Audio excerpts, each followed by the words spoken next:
ఓం మహాగణాధిపతయే నమః. ఓం గురుభ్యో నమః. ఓం శ్రీమాత్రే నమః.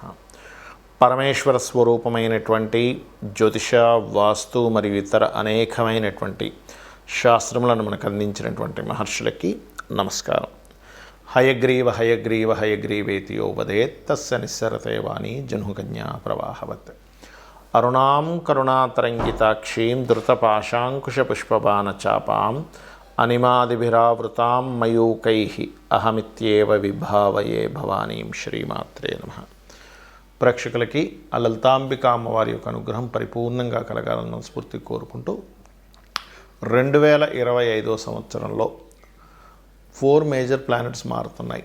సర్వసాధారణంగా ఏదైనా ఒక సంవత్సరంలో ఒక ప్లానెట్ 2 ప్లానెట్స్ మారుతుంటాయి. కానీ సమ్ టైమ్స్ 2 ఛాయాగ్రహాలు 2 మేజర్ ప్లానెట్స్ కర్మకి జీవుకి కారకమైనటువంటి శని గురువులు మారుతున్నారు. దీనివల్ల ఒక్కొక్క లగ్నం లేదా రాశి వారికి ఎటువంటి ఫలితాలు జరగనున్నాయి, మరియు ఎటువంటి జాగ్రత్తలు తీసుకోవాలి, మారకముందు ఎటువంటి ఫలితాలు, మారిన తర్వాత ఎటువంటి ఫలితాలు, అదేవిధంగా దేశకాల పరిస్థితులు ఎటువంటివి మార్పులు రానున్నాయనేటువంటి విషయాలు మనం ఇప్పుడు తెలుసుకుందాం. అయితే ఈ విషయాలు చెప్తుంది నేనైనప్పటికీ కూడా చెప్పిస్తుంది సాక్షాత్ లలిత అమ్మవారిగా భావిస్తూ ధనుర్లగ్నము, ధనస్సు రాశి ఈ 2025 సంవత్సరంలో 4 మేజర్ ప్లానెట్స్ ఏవైతే మారుతున్నాయో ఈ ఫలితాలు ఎలా ఉన్నాయని చెప్పి చూసుకున్నట్లయితే మనది సర్వసాధారణంగా మనం చూసుకోవాల్సింది ఉగాది నుంచే చూసుకోవాలి. కానీ ఒక ప్లానింగ్ కోసం జనవరి టు డిసెంబర్ మధ్యలో చేసుకునే ప్లానింగ్ కోసం ఈ ప్లానెట్స్ మారుతున్నందుకు చెప్పుకుంటున్నాం. చాలామంది అడగడం వల్ల ఇక్కడ మీకు ధనస్సు లగ్నం వారికి ప్రస్తుతం 3లో ఉన్నటువంటి శని మార్చి 29వ తేదీకి 4లోకి వెళ్తున్నాడు. కాకపోతే 3లో ఉన్న శని ఎండింగ్లో ఏంటంటే కాస్త కుజుడు దృష్టి పడి ఉన్నందుకు కొంచెం కమ్యూనికేట్ చేసేటప్పుడు కానీ ఎవరితోనైనా మాట్లాడేటప్పుడు అవసరమైన ఘర్షణలు ఇస్తూ ఉంటాడు. ఈ యొక్క విషయంలో ప్రధానంగా జాగ్రత్తగా ఉండండి. అయితే 4లో శని ఉన్నప్పుడు మాత్రం అంటే మార్చి 29వ తేదీ నుంచి మీరు ఏదైనా ఎడ్యుకేషన్ పరంగా ఏదైనా కోర్స్ తీసుకునేటప్పుడు కొంచెం స్ట్రెస్ ఉంటుంది. ఇల్లు ప్రారంభించిన, గృహం మనకి ఒక వాహనం కొనుక్కుంటున్నా కొంచెం లేట్ ప్రాసెస్ అవుతుంటాయి. అంతకుమించి అర్ధాష్టమ శని ప్రభావం అంతకుమించి ఉండదు, గుర్తుపెట్టుకోండి. తెలియని నిందలు కొన్ని మాత్రం పడుతూ ఉంటారు. కాబట్టి దీనివల్ల నేను నిందపడతాను అనుకునే విషయంలో కొంత జాగ్రత్తగా ఉండండి. అలాగే ఈ శని రాహు ఇద్దరు కూడా 2 నెలల పాటు కలిసి ఉంటున్నారు. అంటే మార్చ్ ఎండింగ్ నుంచి డిసెంబర్ ఎండింగ్ వరకు 2 నెలల పాటు ఉన్నప్పుడు మాత్రం ఈ సమయంలో మీరు ఏదైనా ప్రాపర్టీ తీసుకున్నప్పుడు మరింత జాగ్రత్తగా ఉండాలి. వీలైతే అవాయిడ్ చేయడం మంచిది ఆ టైంలో. ఎనీ ప్రాపర్టీ, అది గృహాలు కావచ్చు, వాహనం కావచ్చు, ఆభరణం కావచ్చు, ఏదైనా కానీ. అదేవిధంగా రాహు 4లో ఉన్నటువంటి రాహు మే 30 నుంచి 3లోకి వస్తున్నాడు. ఇది ధైర్యంగా కొన్ని స్టెప్స్ తీసుకుంటాం. ధైర్యంగా మే 30 నుంచి ధైర్యంగా స్టెప్ తీసుకోవడానికి, పరాక్రమానికి, స్పోర్ట్స్లో ఉండేటువంటి వారికి కలిసి రావడానికి యోగిస్తుంది. ఇక మీకు ఇప్పుడు ప్రజెంట్ ఉన్నటువంటి రాహుకేతువుల్లో కేతువు దశమంలో ఉన్నందుకు కొంచెం చేస్తున్న ఉద్యోగంలో సాటిస్ఫై లేకపోవడము, కాన్సన్ట్రేషన్ లేకపోవడం అనేటువంటిది ఏదైతే ఉందో అది మే 30 నుంచి తగ్గుతుంది. ఎందుకంటే మే 30 నుంచి కేతువు మీకు దశమంలో ఉన్నటువంటి కేతువు భాగ్యంలోకి వెళ్తున్నాడు. ఇక మీకు ప్రస్తుతం గురువు 6లో వక్రించున్నాడు. గురువు 6లో వక్రించినందుకు మీరు ఏదైనా అప్పులు తీర్చేసుకోవాలి అనుకుంటే జనవరి లోపలే, అంటే మిడిల్ ఆఫ్ జనవరి లోపలే క్లియర్ చేసుకోగలుగుతారు. రుణ విముక్తి యోగం నడుస్తుంది. దాని తర్వాత రుణం లభించే యోగం నడుస్తుంది మిడిల్ ఆఫ్ జనవరి తర్వాత ఒక మే వరకు కూడా మీకు గురువు 6లో ఉన్నందుకు. కాకపోతే ఈ 6లో ఉన్నప్పుడు అనవసరమైన కోర్టు కేసు వ్యవహారాలు ఇట్లాంటివి జరుగుతుంటాయి. ఇది జాగ్రత్తగా ఉండాలి. అలాగే ఈ గురువు ఎప్పుడైతే మిథునంలోకి వెళ్తాడో, సప్తమ స్థానంలోకి వెళ్తాడో, ఇది మాత్రం మీ యొక్క జీవిత భాగస్వామికి వృత్తి, వ్యాపార సంబంధించిన విషయాల అనుకూలత, మీరు ఏదైనా అంటే వివాహం కోసం చేసే ప్రయత్నం ఫలిస్తుంది. బికాజ్ ఆఫ్ లగ్నాధిపతి సప్తమంలో ఉన్నాడు. ఇది మనం ముఖ్యంగా గుర్తుపెట్టుకోవాలి. అలాగే సప్తమంలో ఉన్నప్పుడు ఉద్యోగ అభివృద్ధి కూడా ఇస్తాడు. ఎందుకంటే అక్కడి నుంచి లాభస్థానాన్ని చూస్తాడు. అంటే అభివృద్ధి స్థానాన్ని ఎప్పుడైతే చూస్తాడో లగ్నాధిపతి సప్తమంలో ఉండే అభివృద్ధి ఖచ్చితంగా జరుగుతుంది. ఇక మీరు చేయవలసిన దేవతారాధన నిత్యము కూడా లక్ష్మీ నరసింహస్వామి ఆరాధన చేస్తుండండి. అర్ధాష్టమి శని రాబోతుంది కాబట్టి కాస్త నువ్వులు దానంగా ఇస్తూ ఉండండి. శని భగవానుడి దగ్గర దీపారాధన చేయండి. ఏదైనా ఆలయం అంటే ఆంజనేయ స్వామి కానీ, నరసింహస్వామి ఆలయానికి కానీ రెగ్యులర్గా వెళ్తూ ఉండడం అన్ని విధాలు బాగుంటుంది. ఈ 4 గ్రహాలు మార్పు వల్ల దేశకాల సంబంధించిన విషయాలు ఎటువంటివి ఉంటాయి అని చెప్పి చూసుకున్నట్లయితే ప్రధానంగా మనకి ఈ శని ఎప్పుడైతే మీనంలోకి వస్తాడో ఇక్కడ కొంతవరకు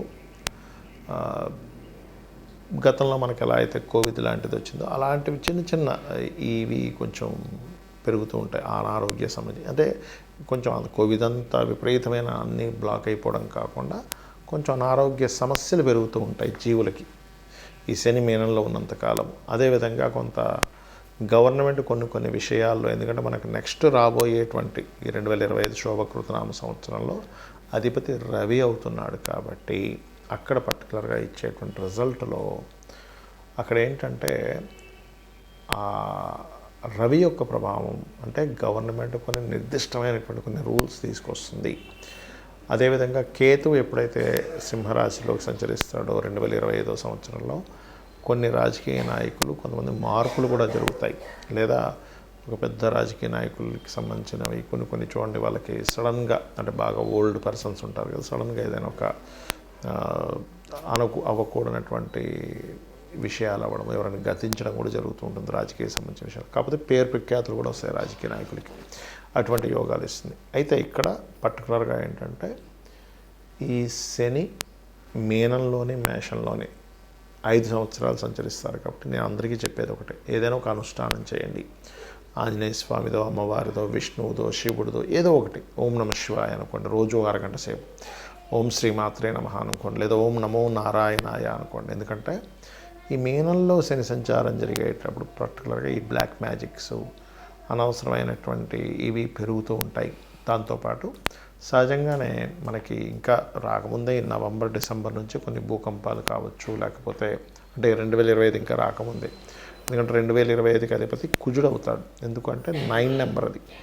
కాబట్టి కుజ ప్రభావం మనకు ఎలాగో ఇప్పుడు క్రోధినామ సంవత్సరం నడుస్తున్నందుకు 2025 ఎండింగ్ వరకు కొంచెం ఈ గొడవలు, ఈ యొక్క బార్డర్స్లో కొంతమంది వచ్చి అటాక్ చేయడానికి చేసే ప్రయత్నాలు ఇవన్నీ కూడా జరుగుతూ ఉంటాయి. అదేవిధంగా సర్వసాధారణంగా ఏంటంటే నేను చెప్పేది ఒకటే, మీకు గోచారంలో గ్రహాలు ఎలా ఉన్నా గుర్తుపెట్టుకోండి. మీ జన్మజాతకంలో కనుక మీకు మంచి మహాదశ నడుస్తుంది, మీకు మంచి యోగాలు ఉన్నాయి, మంచి ధనయోగాలు ఉన్నాయి, లక్ష్మీ యోగాలు, సరస్వతి యోగాలు, అదేవిధంగా సరస్వతి యోగం అంటే విద్యాయోగం అని అర్థం. అదేవిధంగా మీకు నీచభంగ రాజయోగాలు, విపరీత రాజయోగాలు ఉంటాయి. గోచారంలో జరిగే మార్పులు మీకు కేవలం 5% పనిచేస్తాయి.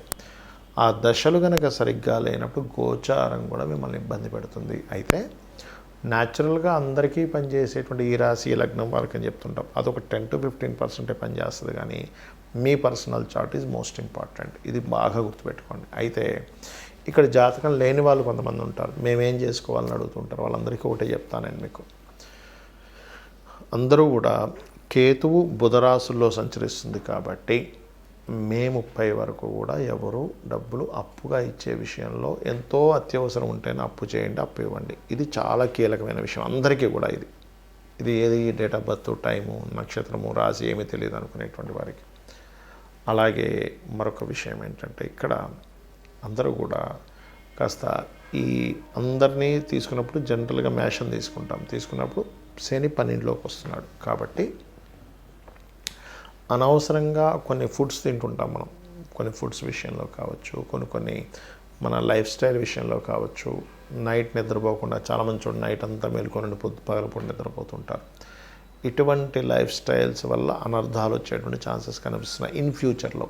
అంటే ఈ గోచార శని మీనంలో సంచరించేటప్పుడు ఏం జరుగుతుంది అంటే ఫ్యూచర్లో ఇప్పటి వరకు పడుతున్నటువంటి లైఫ్ స్టైల్ మార్పులు జరుగుతూ వచ్చాయి చూసారా. నైట్ టైం మేలుకుగా ఉండడం, నైట్ టైం తిరగడం, పగలంతా నిద్రపోవడం, ఇట్లాంటివన్నీ పెరుగుతూ వచ్చాయి. ఈ లైఫ్ స్టైల్ వల్ల ఎటువంటి అనర్థాలు జరుగుతాయో స్పష్టంగా మనకి శని మీనంలో చూపిస్తాడు. అదేవిధంగా శని మీనంలో మేషంలో సంచరించేటప్పుడు ఇందాక నేను చెప్పినట్టుగా కొన్ని మనం ఆల్రెడీ గతంలో ఒక 1.5 year బ్యాక్ ఒక విషయం చెప్పుకున్నాం.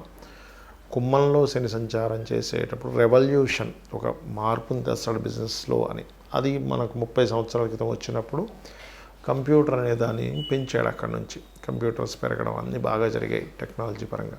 ఇక్కడ ఏఐ అనేటువంటిది పెరుగుతుంది కాబట్టి రాబోయే కాలంలో అంటే శని మేషంలోకి వెళ్ళే లోపల ఎవరికి వారు సొంతంగా చేసుకునేది అభివృద్ధి పరుచుకోవాలని చెప్పుకున్నాం. అయితే దీంతోపాటు కొంచెం చూడండి మనకి వైదికమైనటువంటివి కాకుండా అవైదికమైనటువంటి పూజలు అవైదికమైనటువంటి వాటిపై ఆకర్షితులు అవుతూ ఉంటారు. అటువంటి వాటి వల్ల కొంత ఇబ్బంది తెచ్చుకుంటూ ఉంటారు. ఆ యొక్క ఇబ్బంది మీ మీద పడకుండా ఉండాలంటే నిత్యము అనుష్ఠానం చేయండి. అలా గనక చేయగలిగితే అన్ని విధాలా బాగుంటుంది. శ్రీమాత్రే నమః.